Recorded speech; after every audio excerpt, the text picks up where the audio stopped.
Exercise चल रही थी वास्तविक संख्या। वास्तविक संख्याओं में चैप्टर चल रहा था कि एचसीएफ और एलसीएम निकालना अभाज्य गुणनखंड विधि से। मैंने कल आपको अभाज्य गुणनखंड विधि से एचसीएफ और एलसीएम निकालना बताया।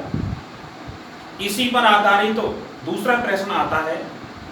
प्रश्न आपके बोर्ड पर अंकित है कि पूर्णांकों के निम्नलिखित युग्मों के एचसीएफ और एलसीएम ज्ञात कीजिए तथा इनकी जांच कीजिए कि दोनों संख्याओं का गुणनफल बराबर एचसीएफ इंटू एलसीएम है। कहने का मतलब है हमें दो संख्याएं दी गई हैं, दोनों संख्याओं का एचसीएफ निकालेंगे, एलसीएम निकालेंगे। निकालने के बाद दोनों संख्याओं का गुणनफल करेंगे, उसके बाद एचसीएफ और एलसीएम का गुणनफल करेंगे। अगर इक्वल आता है तो जांच सही होगी, अगर इक्वल नहीं आता है तो जांच गलत होगी। इक्वल मींस समान आना चाहिए। दोनों संख्याओं का गुणनफल और दोनों संख्याओं का एलसीएम और दोनों संख्याओं का एचसीएफ का गुणनफल समान होना चाहिए तो जांच सत्य होगी। अगर समान नहीं आता है तो असत्य है। ठीक है, आपको सवाल बताते हैं। पहला सवाल पहला है 26 और 91। हमें दो संख्याएं दी गई हैं, एक 26 दी गई है, दूसरी 91 दी गई है। अब हम इनका अभाज्य गुणनखंड करेंगे। अभाज्य गुणनखंड विधि से एचसीएफ और एलसीएम निकालेंगे। देखिए हल 26 का अभाज्य गुणनखंड करिए। इकाई का 6 है तो 2 से डिवाइड करें तो 13, फिर 13 का 13। यहाँ तक समझ में आ गया। फिर 91 को फैक्टर करना है तो देखिए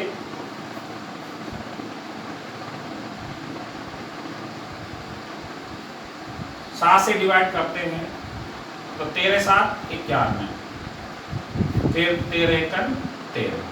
कहने का मतलब 26 को अपन लिख सकते हैं 2 इंटू 13, 91 को लिख सकते हैं 7 इंटू 13। अब देखिए हमें एचसीएफ निकालना है तो हम लिख सकते हैं कि एचसीएफ कौन कौन सी संख्या का, 26 और 91 का। इस तरीके से हम लिख सकते हैं इसको। तो इसमें एचसीएफ निकालने के लिए आप जानते हैं कॉमन अंक कौन सा है, समान अंक कौन सा है, 13, और कोई भी अंक समान नहीं है इसलिए इसका एचसीएफ कितना आ गया, 13 आ गया। एलसीएम निकालना है, एलसीएम किस किस का, 26 और 91 का। अब देखिए जो कॉमन है वो तो एक बार आएगा, बाकी के जो भी अंक बचते हैं वो सबका क्या हो जाएगा, गुना हो जाएगा। जैसे 2 इंटू क्या आएगा, 7 इंटू 13। यहां तक समझ में आ गया। तो 13 7 91, 91 इंटू 2 करेंगे तो 2 एकम 2 और 9 दूनी 18, 182। यहां तक आपके समझ में आ गया। अब देखिए हमें जांच करनी है तो दोनों संख्याओं का गुणनफल, दोनों संख्याओं का गुणनफल, दोनों संख्याओं का गुणनफल करते हैं तो 26 और 91। तो आप अलग से करेंगे। जैसे ये रफ ले लेंगे, इधर रफ ले लिया, रफ में 26 इंटू 91 तो 6 2, 9 6 की 54, फसल लगी 5, 9 दूनी 18 और 5 23। कहने का मतलब 6 6 3 और 2 तो 2366। कहने का मतलब 2366। फिर है HCF 26 और 91 का इंटू LCM 26 और 91 का, ये कितना आ जाएगा 13 इंटू 182। 13 इंटू 182 का हम मल्टीप्लाई करेंगे तो देखिए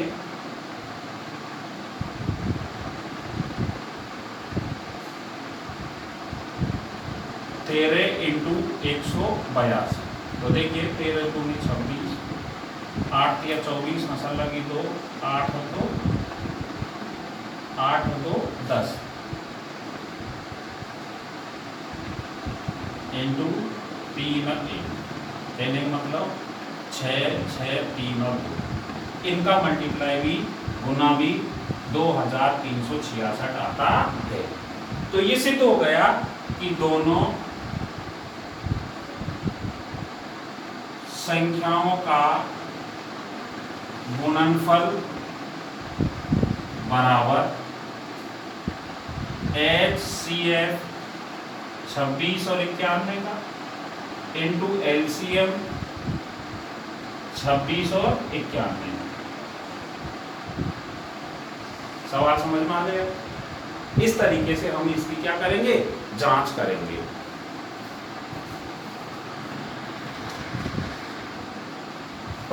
अब देखिए आपको पहला बता दिया, दूसरा देखिए, दूसरा भी उसी प्रकार हल होगा जिस तरीके से आपको समझाया गया है। दूसरा सवाल में संख्याएं कौन कौन सी है, 510 और 92।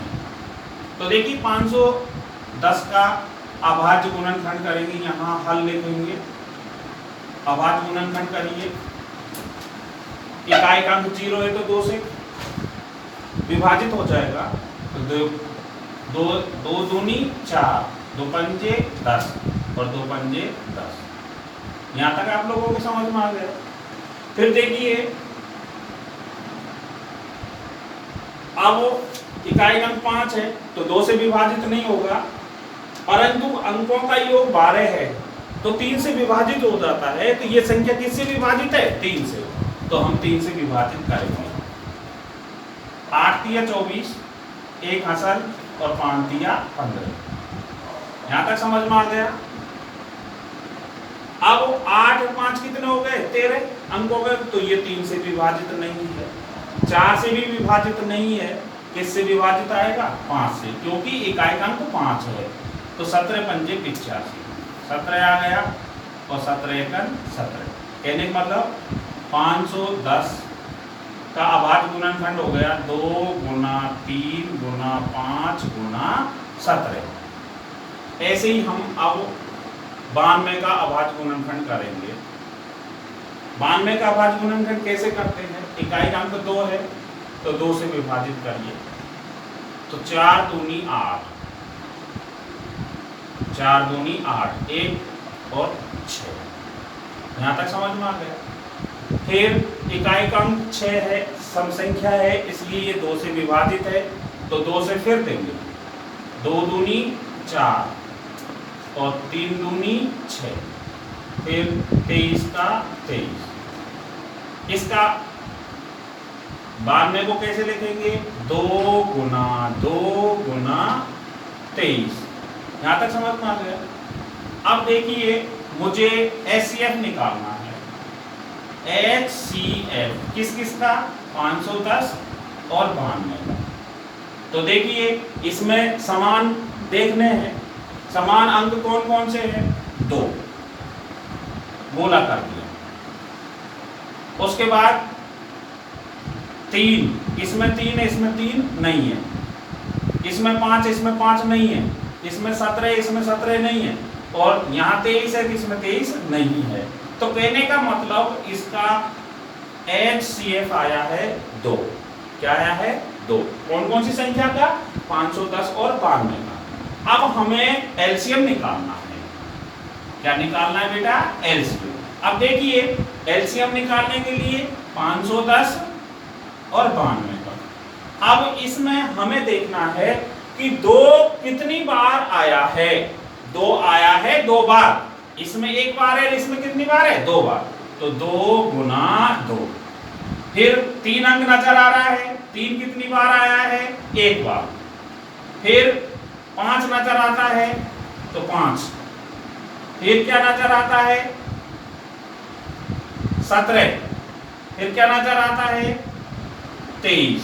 इस तरीके से हम एलसीएम निकालेंगे और इनका गुना करेंगे। अब देखिए 2 दूनी 4, 4 तिया 12 और 12 पंजे 60।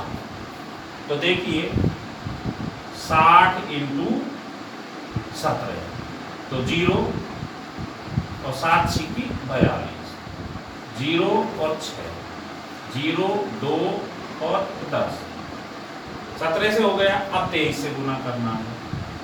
23 से गुना करेंगे क्या हो जाएगा 0 6 0 3, 0 4 0 और 2, 0 6 4 3 2, कहने का मतलब 23,460, 23,460। इस तरीके से हम इसका एलसीएम निकालेंगे। अब देखिए हमें जांच करनी है, जो संख्याएं दी गई उनका क्या करना है गुणनफल। तो संख्याओं का कहने का मतलब दोनों संख्याओं का गुणनफल, गुणनफल निकालेंगे। कहने का मतलब 510 गुना 92, 510 गुना 92। अब देखिए रफ वर्क को थोड़ा सा साफ कर लेंगे, बोर्ड छोटा है इसलिए। तो देखिए 510 इंटू 92, तो देखिए 0 2 और 5 दूनी 10, 0 9 9 पंजे 45। अब देखिए 0 2 9 6 और 4 क्या आ गया बेटे 46,920। 510 और 92 का गुना कितना गया 46,920। अब देखिए HCF 510 और 92 इंटू LCM 510 और 92 बराबर। अब देखिए HCF कितना है 2, LCM कितना है 23,460, गुना करेंगे 0 6 दूनी 12, 8 और 1 9, 3 दूनी 6 और 2 दूनी 4। अब देखिए बेटा जो दोनों संख्याओं का गुणनफल 46,920 आया है और दोनों का HCF इंटू LCM, HCF और LCM का गुना भी कितना आया है 46,920। तो इसलिए ये दोनों मान समान है। तो ये जांच हो गया कि दोनों संख्याओं का गुणनफल बराबर HCF 510 और 92 इंटू LCM 510 और 92। ये सत्य हो गया, ये सत्य है। इस तरीके से हम इसको हल करेंगे।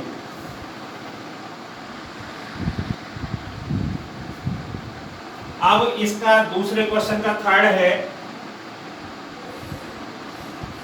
थर्ड क्या है कि 336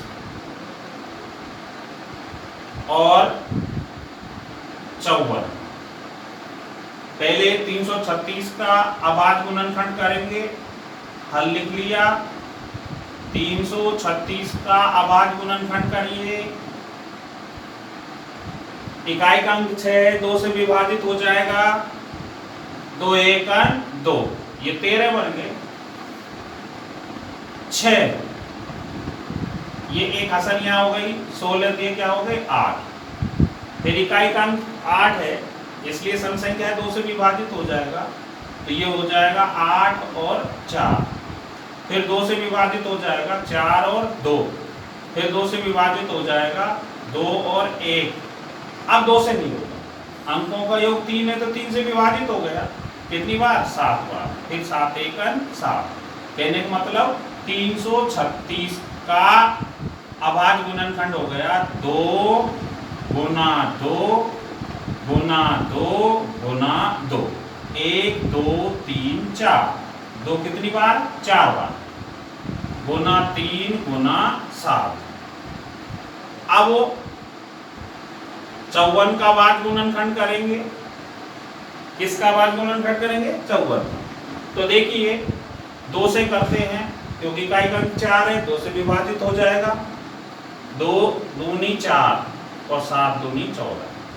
फिर इकाई का अंक विषम संख्या आ गई तो 2 से विभाजित नहीं है, अंकों का योग 9 बनता है, 3 से विभाजित है, तो ये संख्या 3 से विभाजित होगी। कितनी बार? 9 बार। फिर 3 से 3 बार, फिर 3 से 1 बार। कहने का मतलब 54 के अभाज्य गुणनखंड हो गए 2 गुना 3 गुना 3 गुना 3। यहां तक समझ में आ गए। अब मुझे HCF निकालना है।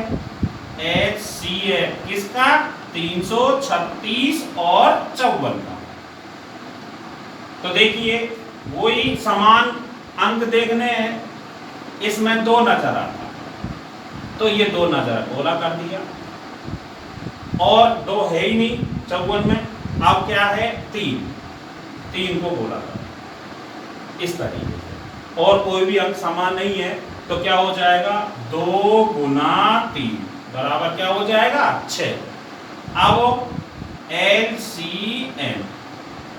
एलसीएम लेना है 336 और 54।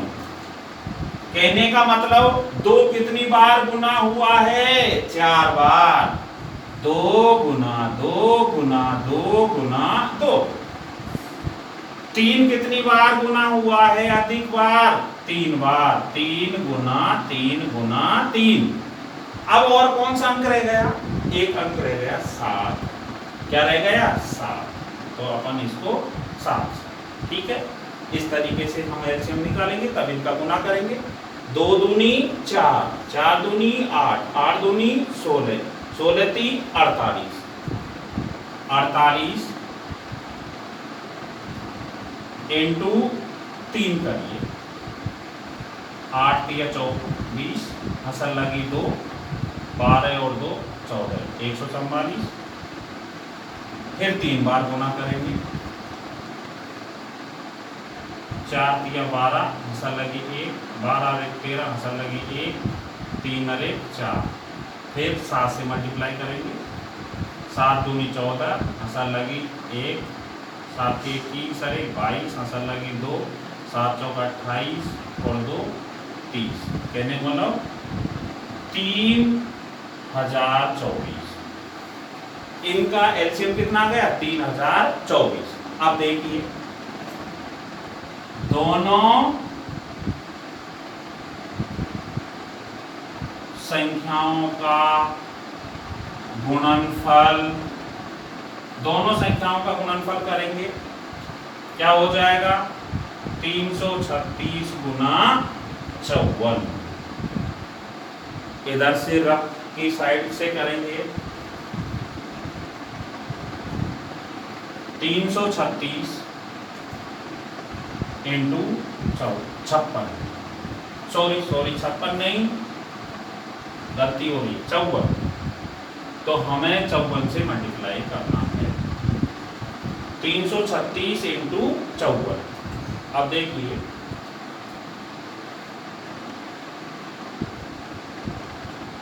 4 6 24,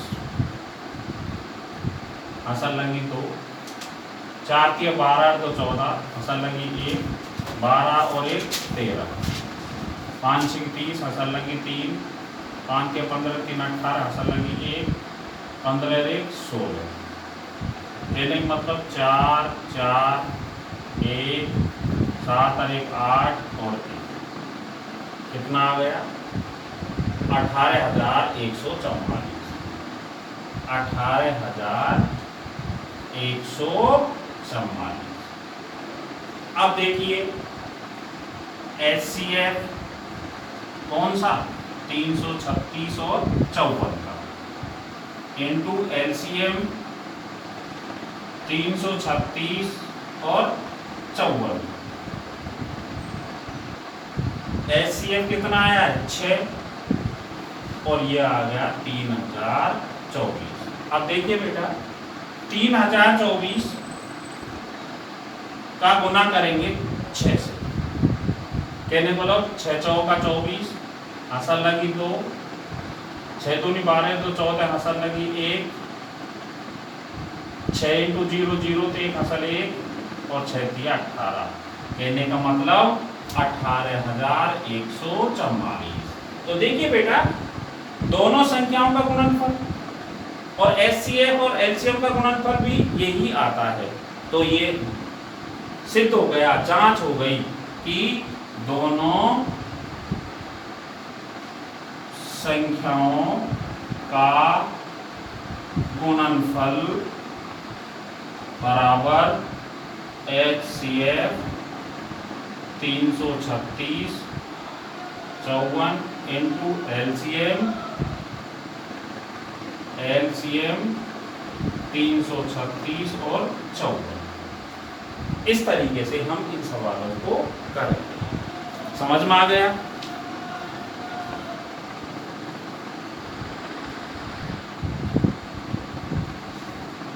देखिए इसी प्रश्नवाली 1.2 का तीसरा सवाल समझाते हैं। अभाज्य गुणनखंड विधि द्वारा निम्नलिखित पूर्णांकों के HCF और LCM ज्ञात कीजिए। पहले तो मैंने आपको दो संख्याओं के HCF और LCM बताए थे, अब आपको बता रहे हैं तीन संख्याओं के HCF और LCM अभाज्य गुणनखंड विधि से कैसे ज्ञात करते हैं। देखिए हल पहला है 12, 15 और 21। तो 12 का अभाज्य गुणनखंड करेंगे, 2 से विभाजित करते हैं तो 6 बार, फिर 2 से करते हैं तो 3 बार, 3 से करते हैं तो 1 बार। फिर 15 में इकाई का अंक 5 है, इसलिए 2 से विभाजित होगा ही नहीं। अंकों का योग 6 है, 3 से विभाजित होता है तो ये 3 से विभाजित कितनी बार 5 बार, और 5 एकन 5। ऐसे ही 21 का अभाज्य गुणनखंड करेंगे तो कितनी बार 3 का 7 बार और 7 एकन 7। कहने का मतलब 12 का अभाज्य गुणनखंड हो गया 2 इंटू 2 इंटू 3। 15 का हो गया 3 इंटू 5 और 21 का हो गया 3 इंटू 7। तो देखिए 2 12 में है, इन दोनों संख्याओं में नहीं है। 3 इसमें है, इसमें है और इसमें। कहने का मतलब 12, 15 और 21 का HCF क्या आ गया बेटा 3 आ गया। LCM निकालना है 12, 15 और 21 का LCM। तो देखिए बेटा सबसे पहले 2 लेते हैं। 2 कितनी बार गुना है अधिकतम 2 बार। फिर 3 अधिकतम कितना गुना है 1 बार। 5 कितनी बार है 1 बार और 7 कितनी बार है 1 बार। तो देखिए 1 2 2 का गुना 2 बार, अकेला 3 सब में कॉमन इसलिए 1 बार, 5 1 बार और 7 भी 1 बार। तो कहने का मतलब 7 5 35, 35 तिया 105, 105 210 और 210 420। क्या आ जाएगा बेटा 420 आ जाएगा। ये इसका क्या हो गया LCM हो गया। यहाँ तक आप लोगों के समझ में आ गया। गुना सावधानी पूर्वक करेंगे, जल्दी नहीं करनी, लापरवाही नहीं करनी, आराम से गुना करके आगे लिखना। अब देखिए इसका सेकंड में कौन कौन सी संख्या है? 17, 23 और 29। देखिए बेटा, अभाज्य गुणनखंड करिए। 17 का अभाज्य गुणनखंड करेंगे, 17 में किसी का भाग नहीं जाएगा, 17 में 17 का जाएगा। कितनी बार? एक बार। ये हो गया। ऐसे ही 23 ले लिया, 23 भी एक बार गया 23 से। ऐसे ही 29 ले लिया, ये 29 एक बार। यहां तक आप लोगों को समझ में आ गया। इसको कैसे लिखेंगे? 17 को लिखेंगे 17 × 1, 23 को लिखेंगे 23 × 1, 29 को लिखेंगे 29 × 1। तो देखिए 17, 23 और 29 का HCF। तो देखिए बेटा, कॉमन क्या नजर आता है? एक आ गया। 17, 23 और 29 का HCF कितना आ गया? 1। एलसीएम निकालना है। 17, 23 और 29 का LCM क्या हो जाएगा? देखो बेटा, कॉमन 1 है, कहने का मतलब 17 × 23 × 29, और आप 1 से मल्टीप्लाई करेंगे तो वही संख्या आती है। तो देखिए इनका मल्टीप्लाई कर लेंगे और HCF निकल आएगा। बाकी का एक सवाल और बचता है, 8, 9 और 25 का HCF और LCM निकालना आप स्वयं करेंगे। अगर आपको इस सवाल को करने में कोई परेशानी आती है तो मेरे पर्सनल व्हाट्सएप पर समस्या सॉल्व करवा लेना। धन्यवाद।